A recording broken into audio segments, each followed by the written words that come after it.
My name is Corban Dillon. My background is I'm a student at IVC for the Lithium operator program. My occupation, I'm actually unemployed due to the program right now. I figured I would, kind of concentrate my studies right now, so I would maybe later on when that employment opportunity does come up, I can't say, oh, you know what, I prolonged my studies. So I kind of want to make sure that I get that out of the way.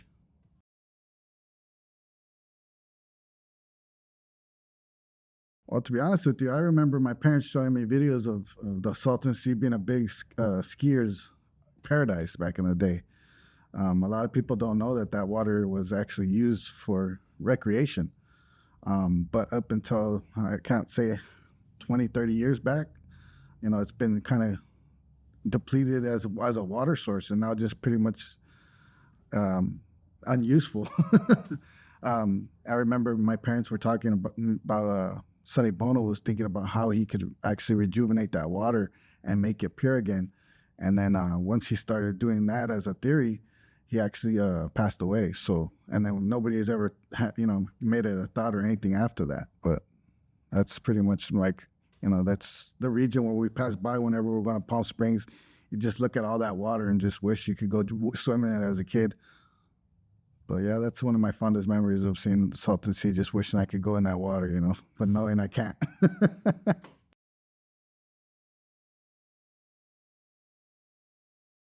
Well, for myself, I've done geothermal, working for subcontractors for Cal Energy. So myself, I've really, educated on the geothermal process, have extensive experience in, the breakdown of a plant and then bringing it back up to actually being ready to be started up. And also, I had the opportunity to be within that Cal Energy setting to be able to start up the plant, make sure it heats up properly, just the whole process from pretty much bringing a plant from ground up.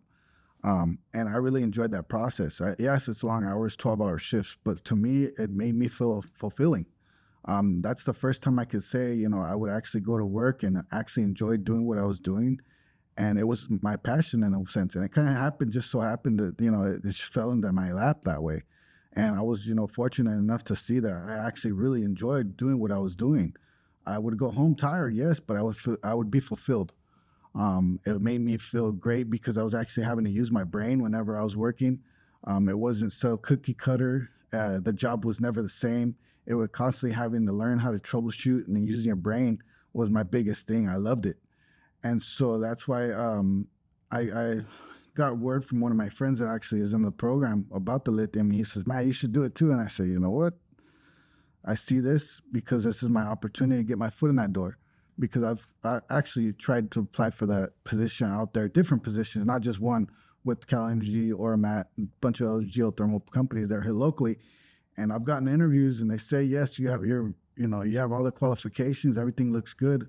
But it just so happens to be that I, uh, I wasn't chosen. And that's sad but true. And that's why my thing is if I go to school and I have one more thing above my belt, I mean, why not? If I could give myself that opportunity a little bit more to be in depth on being able to provide myself that little extra kick off just from my not just my knowledge alone, and also certifications. I have my OSHA 30, a lot of other certifications that goes along with it, and it still wasn't good enough. So maybe this will give that extra kick to give me that boost and that start.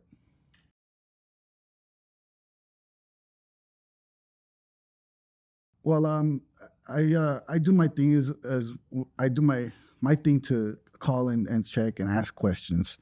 And with people that I've known, we do live in a small community. And the sad part is about living within this community is not what you know; it's more of a who you know environment, especially for a lot of these jobs. And a lot of these jobs, yes, they do post that they have job openings or they're accepting applications, but 90% of the time they already have somebody in mind that they already want to hire. But legally, they have to go around and do these things, and my thing is I know for a fact I could do this job. I've done my extensive research. People that even work there are the ones that actually have given me the word, "Hey, go apply. I want to work. I would love for you to work with us." And when it comes time, I ask and they tell me, "Oh, well, we hired this person that just got out of high school," and it's just like, And I don't say nothing. I don't uproar because at the end of the day, I don't want to be that stickler of a person to be asking more questions of that. But when you find out things like that, it's just like it kind of raises a question mark and a light bulb above your head, you know? So that's why you could tell automatically it's not what you know, it's who you know and who they're related to, or who they're doing a favor for. Mhm.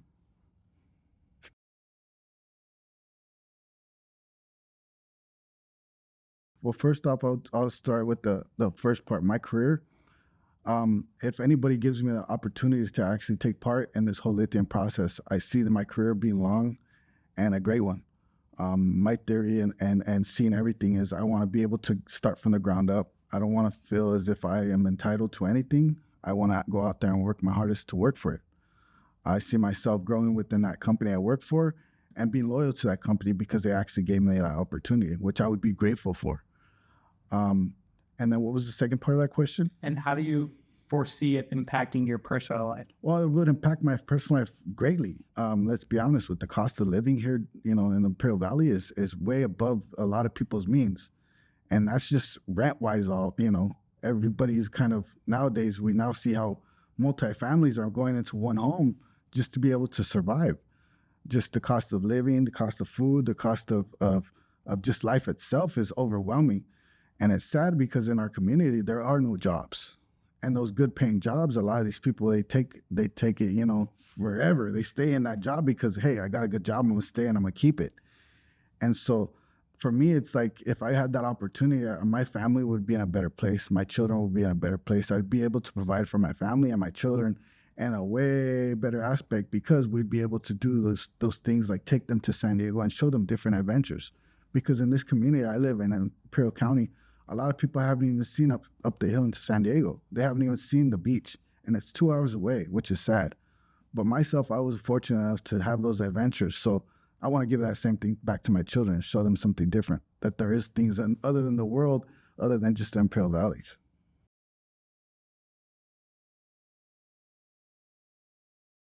Well, let's be honest. This is one of the better paying jobs here in the Imperial Valley. And to me, it's either win or lose.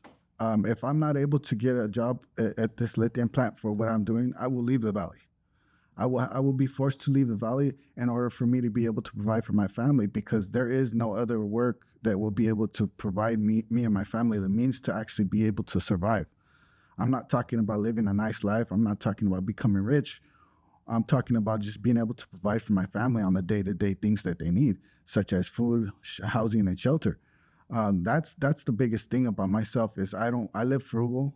I don't ask for too much. I don't need a lot of things. My children are the same way.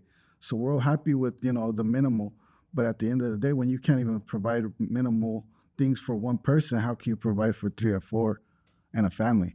So that's why for myself, leaving the valley is my only option.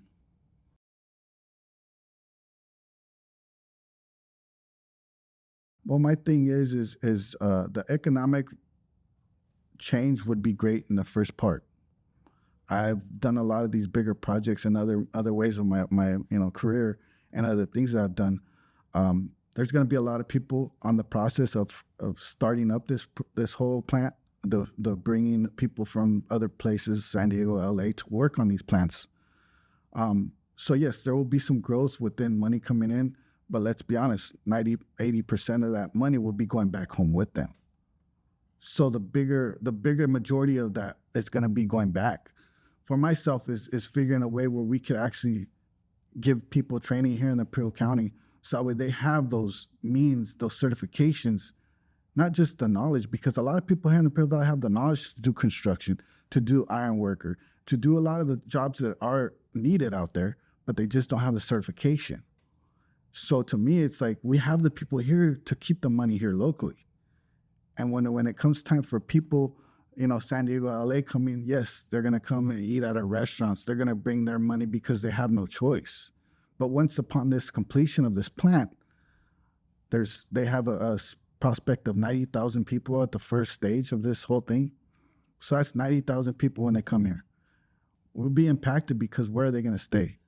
Our hotels are all taken up. Nowadays, even right now, You go to a restaurant on the weekend, it's an hour to an hour and a half wait, which is unheard of here in the Prio Valley. So where are they going to eat? So we're going to have to bring in more infrastructure, such as food, housing. Just those two alone are very, very great. But once we start changing the whole aspect of everything, when everybody leaves, what's going to happen to all that stuff? It's going to become abandoned. Because let's be honest, they're used to being able to get this house and rent it out for $2,500 a month. And then when these workers leave, there's not going to be anybody with those kind of means to take up that house and to be able to pay those people that are renting that house out the same amount of money. So there's going to be a lot of things, yes, that's going to go up. But let's be honest, when everybody leaves and the plant starts up and it starts creating jobs and opportunities for people, hopefully within our program, a small majority of those people will be able to take up those houses and be able to pay for those, food at those restaurants. But it's a small, minute number and percentage of those, because let's think about it this way. If you got 90,000 employees and it would take only maybe 300 people to run a plant, and I'm being generous there with the numbers, it's kind of, you kind of look at it at the bigger picture there. And I think a lot of people are not seeing the bigger picture as that as I do.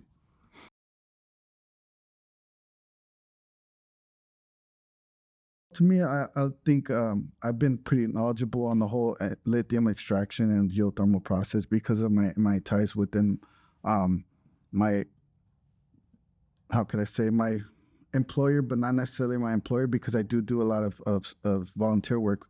It's through the Heartland Coalition, which is a nonprofit organization out of San Diego. They've currently been trying to get a lot of grants for a lot of this stuff going on here within the Prio Valley for the lithium, Hell's Kitchen, or the lithium projects all together, for just environmental stuff and also with the growth. But my thing is a lot of people are not educated and do not understand.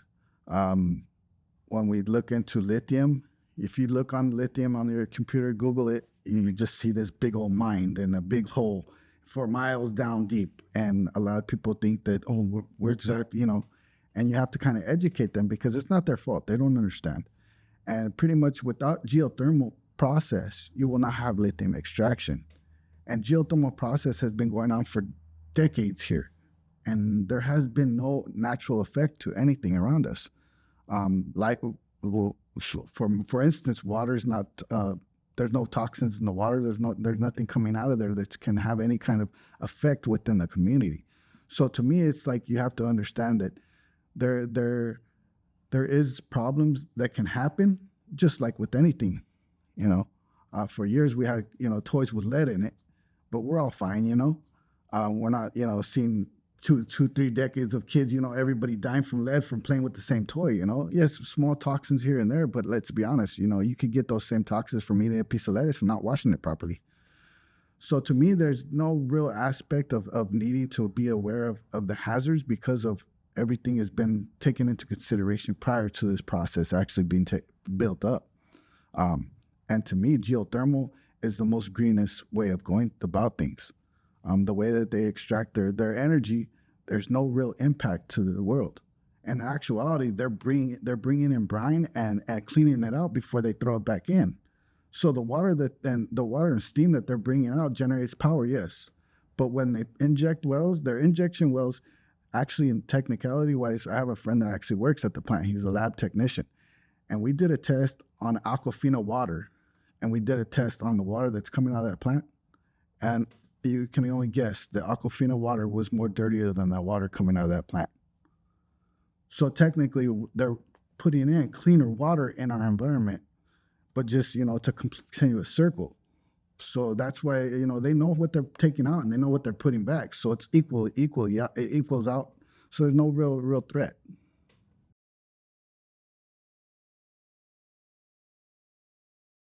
I honestly could sit here and tell you, from my experience, there is no concern. I think it's more of a political thing and a control over the water. We have enough water. Water will never, ever, ever be depleted. It's about being able to control the water and who has it. We have the All-American Canal that runs through here. And I'm talking billions and billions of gallons, mega gallons, and the daily. And the what they actually use to be able to do with these plants, and they actually can recycle a lot of their water. So there's not a lot of pulling out from those reservoir tanks that they come in, that flows in from the canals or surrounding canals, because they have the live tank. The water that they pull out of those live tanks, it's in actuality recycled within the system. So it's not like they're taking hundreds and hundreds of gallons on the daily. No, because let's be honest, when it's geothermal, you're making steam. When you steam cools down, what does it do? It causes condensate. When the condensate, they actually suck that condensate and reuse that water within the system. So they're using actually geothermal brine steam to create water to run the plant. So whenever, what I mean, if you really take the consideration of the way the plant works as a whole, you're like, oh, so, there is water put into these cooling towers, but it's on a return cycle, as you could say. It's not, I wish I knew the specific numbers of how many gallons they would use within a week, because I could say that they don't even use that much, because I know the process of how it goes. And a lot of that water is pretty much recycled within the plant. So they estimate 500,000 tons per 500,000 gallons of water per metric ton. That's their estimate. I could see that on the actual building because of a lot of mixtures of needed before the concrete, and a lot of foundation that would be needed to be poured.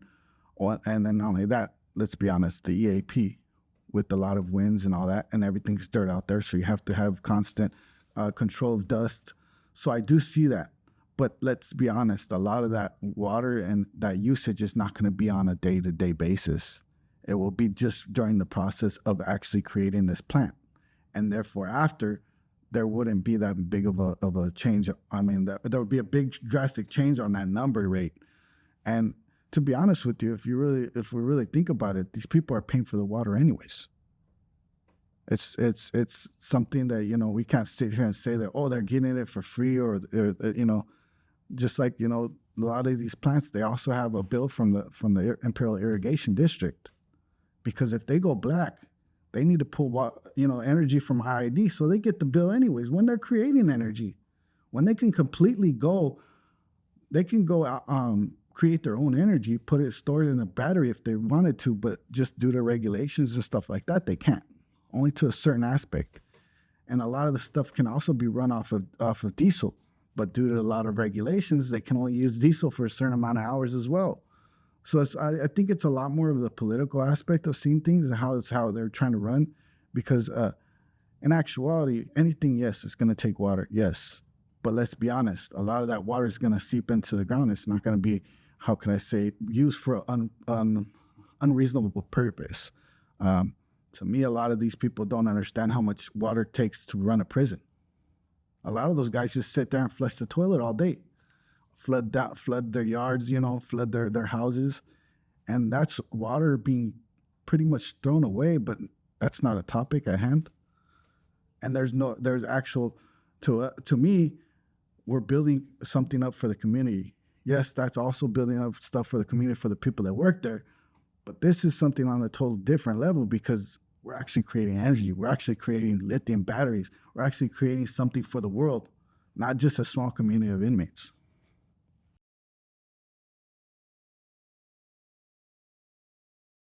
Well, for myself, I think the saddest part is there's a lot of people that are not well educated here in the Imperial Valley, which is not their fault. And an aspect just because of their demographics of where we live. A lot of people and families, they view as education as you go to school because mom and dad don't want to go to jail. And once you're done with high school, you go and work at the fields or wherever else. There's no actual push towards to learning, being a better person. So whenever something comes like lithium, they don't know how to do their own research and understanding what's going on, nor do they understand how to decipher and ask the proper questions. There's a lot of lost in translations here when we talk about different communities within Imperial County. Where I live, a lot of people, they know that I'm involved in this stuff, and they ask me questions, and when I sit down and talk to them and say, hey, you know what?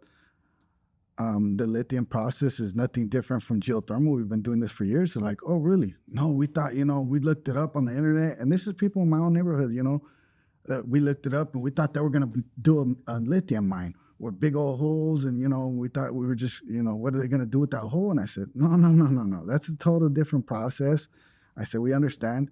And then I also had another neighbor that said, oh, we're going to do the lithium ponds, how they do it in Nevada, which let's be honest, that's water that they have to do. It's an evaporation process. And it's hundreds of miles of water, just lakes of water, just for the process of lithium extraction. And that water actually settles for years and evaporates on its own.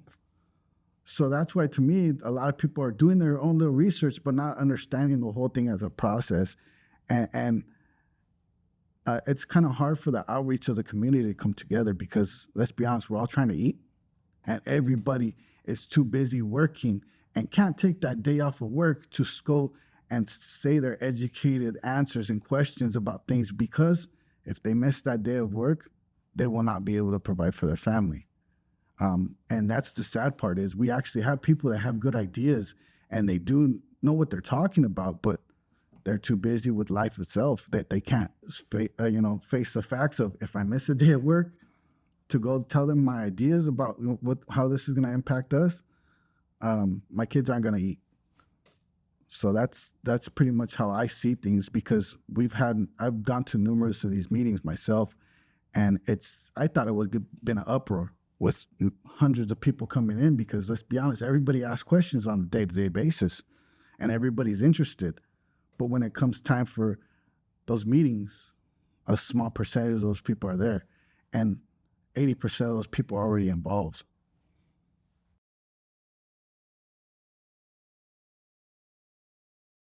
My only thing is I'm only involved because I know these people that are putting these things on, and I can sit here and be honest with you. Is more of they needed more outreach. The thing is you can tell somebody, we will be here at this certain time, come and meet with us. But my thing is let's be honest, we live in a community to where transportation is not easy. Coming by the money is not easy. And a lot of times they're doing it during the week. So that's a work week that they're going to miss on the work days. My thing is actually when we have census, what do? They go door to door. They go door to door and knock and ask questions.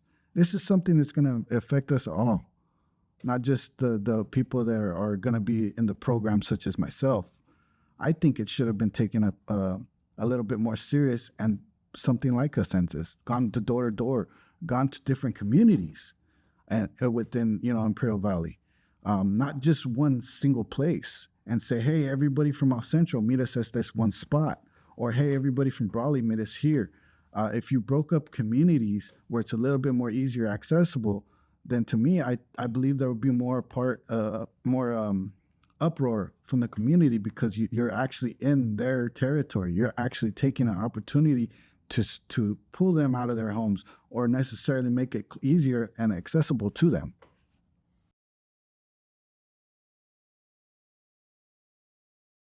Myself, being a resident here in Imperial Valley, my thing is I think we all have the opportunity equally. But let's be honest, there's been a more uproar from the Mexican community, because I see a lot more outreach from the Mexican side, which is not a bad thing, because I believe everybody has an equal opportunity. But I don't see much for the Black community. I don't see much of the Black community getting involved, because I'm not sure what it is, because I don't want to speak on something I don't have facts for. But I can see, because out of all of our schooling, we only have 2 Black students. There's a smaller majority of whites, and even the larger majority of Mexicans. And to me, it's like it's kind of weird, because let's be honest, we should all have this opportunity to partake in this. And then out of all meetings I've ever been to, I have not seen one person from the Black community get involved.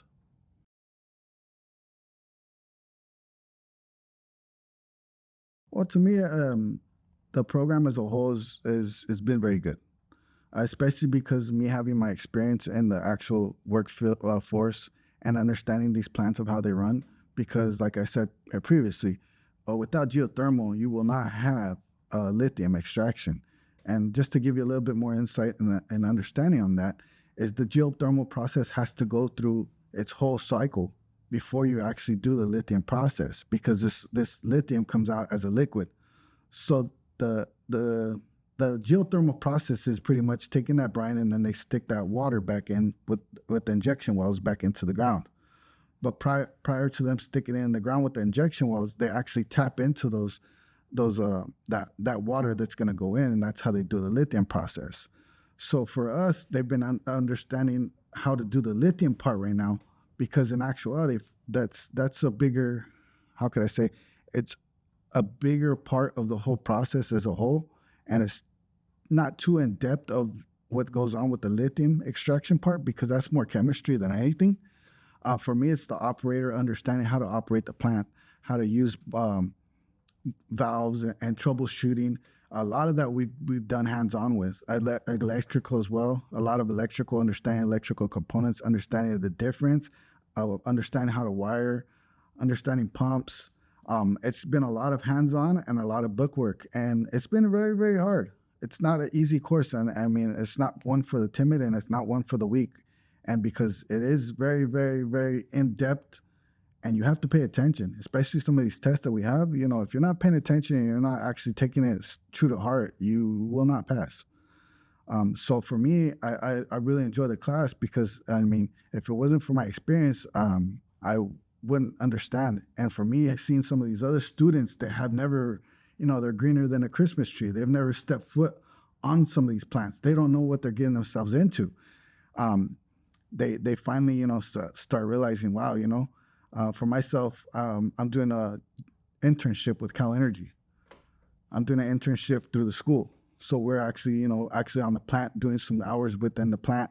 And I have one of my students that's with me that he's like, hey, I've never been on the plant, you know, and he's really nervous and this and that. So I say, hey, you know what?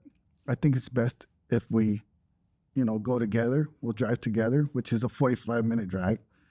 So we could talk on the way home, and I could give you a little bit more clarification on some of the stuff we learned, because we're only out there for 4 hours.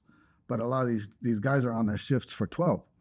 So I said, so, you know, where they're going to teach us, it's going to be a crash course. They're going to be on it. And if you have any questions, you know, I'll help you.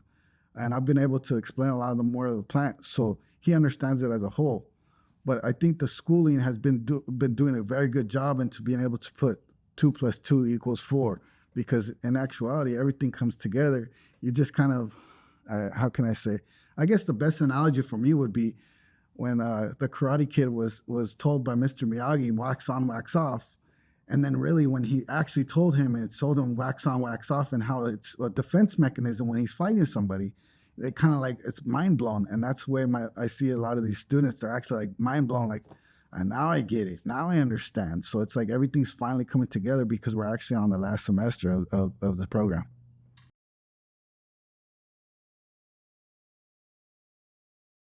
I see a lot more of the lithium plants coming up within the you know, the I can't say decades, because I know it'll be sooner than that, but I could say the years to come, because once we start understanding and the movement with everything going battery, it's why not make that money be staying here home? Or why, you know, China and all these other third world countries that are making this lithium, we could do it here. Right to them. Absolutely. So I kind of want to know more about the program. So what have they said? Are you essentially guaranteed a position or a job after this program is over, or what's that process like? Well, to be honest with you, just like anything, they don't technically say that we have pretty much a right to passage, I guess you could say, to any certain position. It's just the ability to give us the knowledge to be able to pass our resume on to these companies and be able to say, hey, I may not have extensive knowledge for some people, but I have the training to be able to assist you when it comes time to hands-on training and actually be on the workforce. I think I'd be a better choice than somebody that doesn't have any knowledge.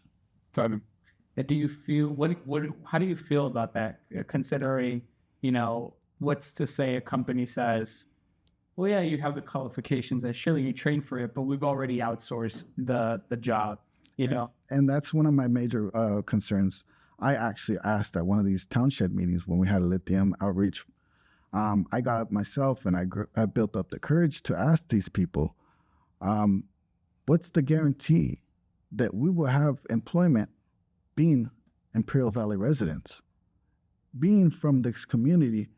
What's the guarantee that you will ensure us that you are going to hire us first? And this was before I even started the program. This was before the program even was a thought. So that's why I took it upon myself to get in the program.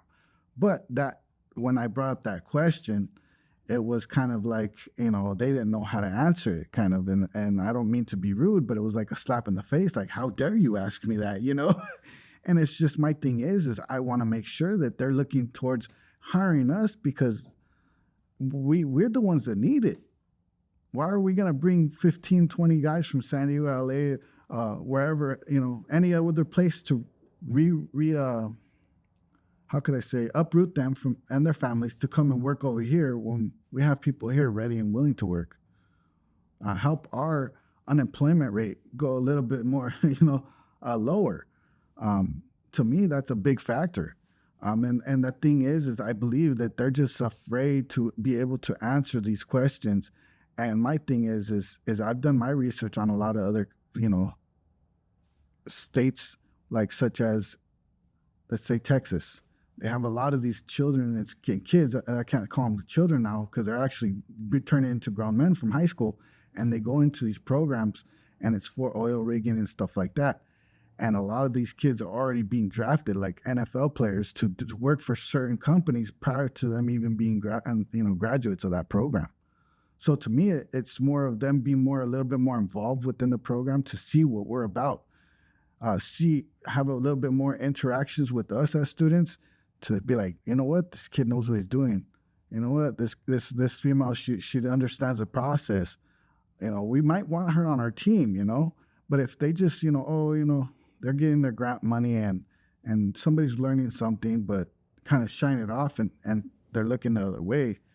In actuality, that's kind of hurtful for me because we're actually, blood, sweat, and tears here, sacrifice over sacrifice for myself included, to be able to have that opportunity to work here.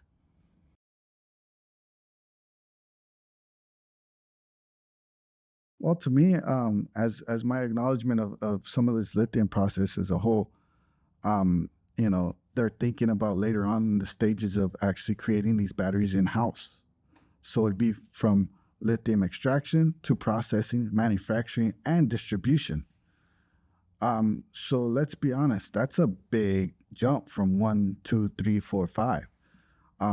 If we could actually help these people understand what it's like to work in a factory setting kind of sense, which a lot of people do, but it's just being more in depth and understanding what they expect. I believe that it would help out the community gratefully. A lot of people would be grateful for even the opportunity of learning. But my thing is let's be honest, a lot of people don't have the time or the means to go to school.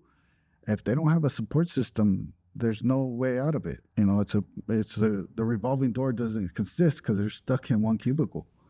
There is no revolving door of hopefully I could go through this door and make it out the other side. No, they're just too timid to even go to that because how am I going to pay my rent next month? What if I can't get financial aid? Or what if I don't have the backing from my family? Or what, there's a lot of factors that come into the effect of that. But my thing is some of these companies should actually take in that stuff into consideration because they would have great employees from our local communities here.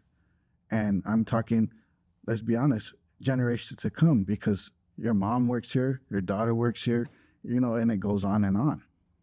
I don't take grudges, and I just, sometimes my thing is I just kind of would not even try to think about it and go to the next step.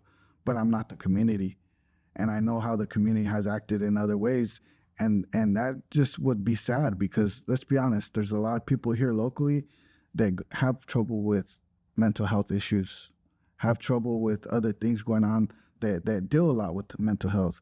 So, and the sad part is a lot of people within my program are like, oh yeah, they're already making plans But when they get these jobs, and I take it upon myself to be like, hey, whoa, whoa, whoa, whoa, whoa.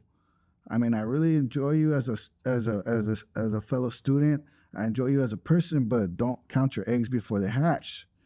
Let's make sure that that comes, because and you're set.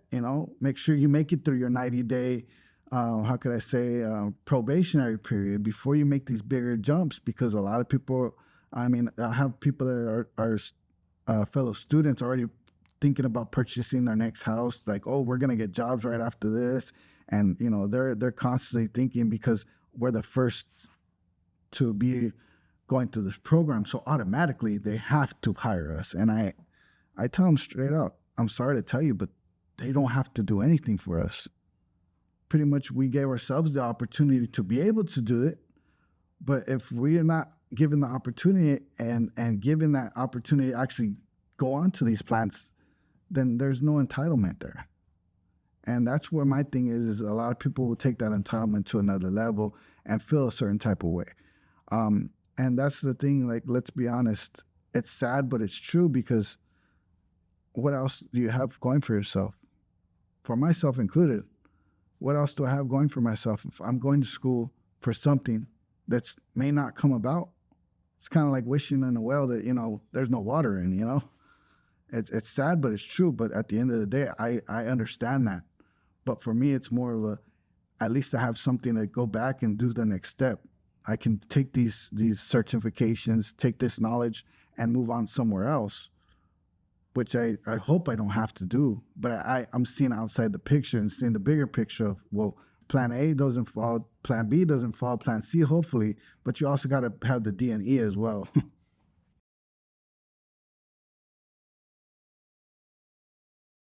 Well, that's a tough one, because let's be honest, a lot of these companies and the bigger companies, they leave a legacy of who are they again?